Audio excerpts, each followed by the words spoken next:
Good afternoon, everyone. This is Dr. Diggs. We even got Miso, my kitten, in the background today. It's another beautiful one out here in the Pacific Northwest. Today, we are going to be talking about everything related to Aigaion. That's going to be his Esper, his VC, and whether or not he's going to be worth pulling for you.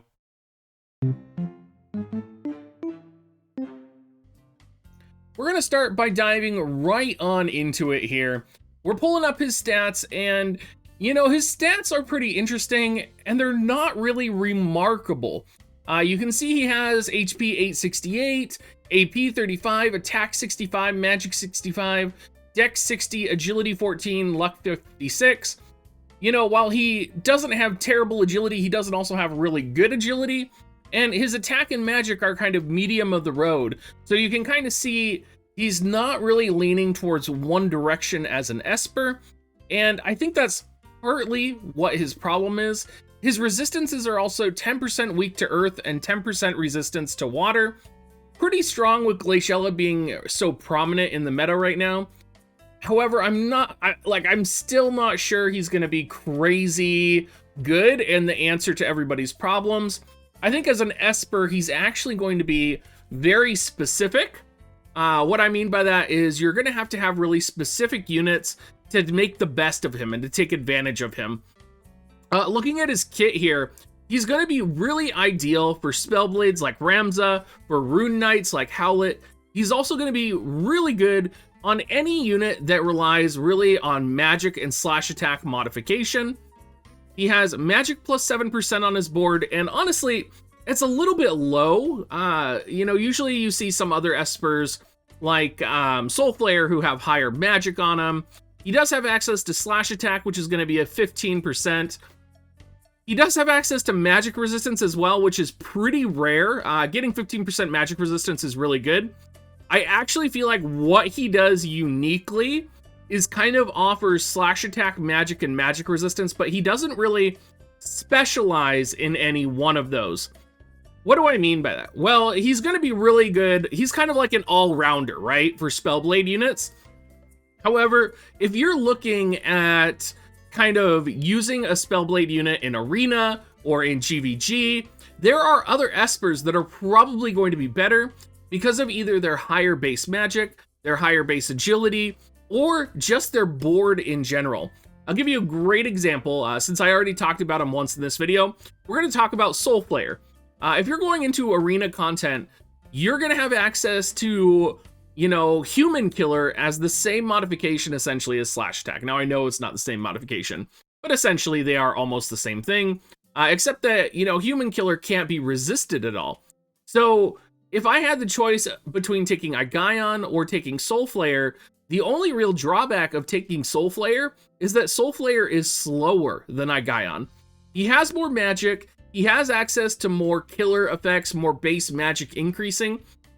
He doesn't have the magic resistance, but I would feel like you would want more of the base magic with Howlet because he's not going to be a tank unit, right? Howlet is, you know, if you're leveling this magic resistance and putting it on Howlet, the only reason you're doing that is because you either want Howlet to survive like a holy or some other magical hit against him. So overall, I would say Aigaion as an Esper is not the best Esper in the world, but it's also not the worst Esper. And I think it would be disingenuous of me to say that Aigaion is a meta changer. And I feel like that's all I've ever heard about Aigaion, right? It's like, oh, Aigaion's coming, he's so good. And now that he's here, I'm kind of like, is he really that good? Because I feel like, you know, yes, magic resistance is good. Yes, increasing magic and slash attack is good. But he's just kind of there. He's kind of good. Yeah, like, kind of good in the sense that, like, he's good. He's not like, God, he's fucking amazing, right? Like, he's not like that. He's just like, okay, he's good. Like, like, I don't understand why people are having this problem of deciding on pulling Aigaion versus a Final Fantasy IV unit.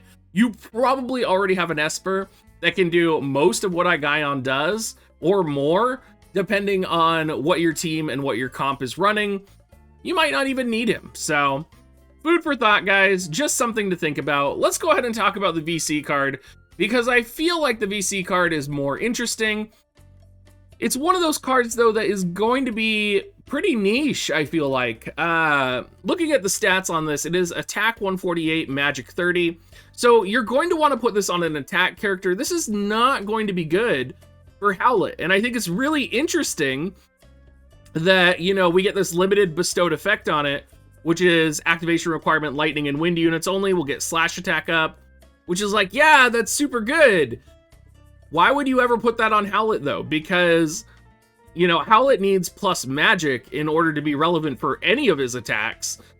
It doesn't make sense to me. Like, it literally, like, yes, you could put this weapon, like this VC card on Howlet. You could also put another Esper on, or another VC card on him that's going to be much more effective. Like, I don't know, Rama, for example. Something with maybe plus 100 more magic. I most recently did a video talking about plus magic versus plus magic modification. And it's kind of the same situation here, right? VC cards are one of the highest places where we can get plus magic on our characters. So having a VC that's supposedly going to be enhancing wind element units and lightning element units with swords and giving them slash attack up is like, okay, but then it doesn't have any base magic on it. So how much slash attack would I need to be on this for it to be worth it for Howlet? Probably in the neighborhood of plus 20 to 30, I would say. Even then, like, I feel like it would be much better getting a magic VC on him and having an increase in slash attack up from other sources in the party. For example, like Moraga on someone or some other like situation. I don't think this is going to be a best in slot for Howlet. And if it is slash attack up 30, I mean, that's pretty relevant. And you might actually be able to math it out to the point where if this card is giving overall slash attack plus 55 to Howlet, that's really powerful. And that's definitely going to override the loss of magic on here.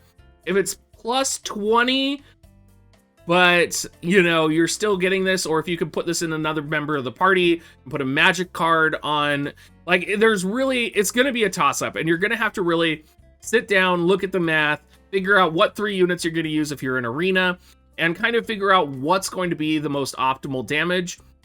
And honestly, it's one of those situations where, you know, maybe you just run Sid with him, right?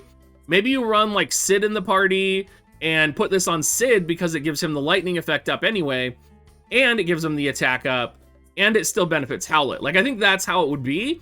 It's kind of weird though, because you wouldn't think that Sid and Howlet would be in the same party because of how Howlet's modifications work. So it's an interesting card, and the bestowed effect seems to be more geared towards Sid and Ravi's. However, maybe, depending on how you build your party, you could actually make it worthwhile on Howlet. It's gonna kind of be, you're gonna have to check it and do the math and make sure everything works out here. Another interesting thing on this card is it does have the unit effect or slash resistance penetration. And this is also an effect on the Exorcist card that most recently came out. And this is something I want to talk about because I think a lot of people see slash resistance penetration as like, okay, it's pretty good. However, there's also things to consider where if your enemy team doesn't have slash resistance, it literally will do nothing for you. Because slash resistance penetration does not lower the enemy's slash resistance. It'll lower it to 0, but it will not lower it to -0. So if your unit literally, or your opponent's unit literally has no slash resistance, you know, okay, it does nothing for you. If you're going up against someone who maybe has like a native 5% slash resistance, sure. I mean, that's going to do 5% more damage, or it's going to add a 5% modifier, or basically negate that 5% slashing resistance. It's one of those things that, you know, as an individual unit effect, I actually feel like the Exorcist slash resistance penetration party-wide is better than the individual unit having the slash resistance penetration, because the Exorcist card can actually, like, design you, like, you can design a party around it, whereas this is kind of like, oh, I'll throw it on my Sid and he'll do more damage. Again, I'm not saying it's bad, I'm just saying it's something to be aware of and something to factor in to kind of how this is going to work. Honestly, I think this card is only truly good for 2 units, and I think that's going to be Sid and Ravi's. You could probably pull this card off with Howlet, depending on how your party's modifications are, and it's going to depend heavily on how much slash attack modification is on the bestowed unit effect as well. Some other things to keep in mind too is Sid has so many modifications going on for him that he is going to be even crazier with this. And we do have a Lightning MR unit coming out in the near future that does have a mastery ability that adds 10% HP to lightning units and gives lightning attack plus 15 to the entire party. Just another reason and another highlight of how Sid is going to continue to be relevant no matter what we do. He's going to be here for the long haul, and it's going to be really interesting to see how we kind of adjust with that and how we plan for that in many ways. So the overarching question here, right?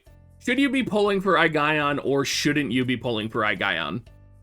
I think it depends on the units that you use, what your primary kit is. If you are, say, a minnow player who uses Sid, right? Like the one time you spent money on the game, you pulled Sid and you've been using Sid nonstop, which, I mean, preach to that. Sid is God tier. I am completely in Club Sid. Then yeah, I mean, this might be a card that's absolutely worth it for you. If you're a whale who has access to a variety of other units and is running different compositions with different cards, and you have multiple VCs max, this might not be as worth it for you. It definitely is a nice thing to have in your toolkit. It does give accuracy up plus 15 as well for the whole party. It's going to be one of those things where you're going to have to weigh for your own account, because I don't think there is a big blazing red icon that's like must buy with this card or with this VC. I think it's very specialized, and you need to understand if it's going to be relevant for you. Thank you so much for watching, everyone. I know Miso in the background here is rolling around and looking really cute during the entire video, so I hope you guys all enjoyed that.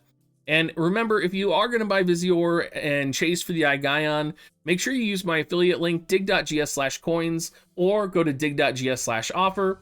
And as usual, make sure you come swing by our Discord, say hi to me. I'm pretty accessible, and I love hearing from you guys. We will be streaming tonight. We will be doing a poll stream for Aigaion. We'll be throwing a little bit of Visior in it, so make sure you come stop by and say hi this evening. Talk to you later, guys.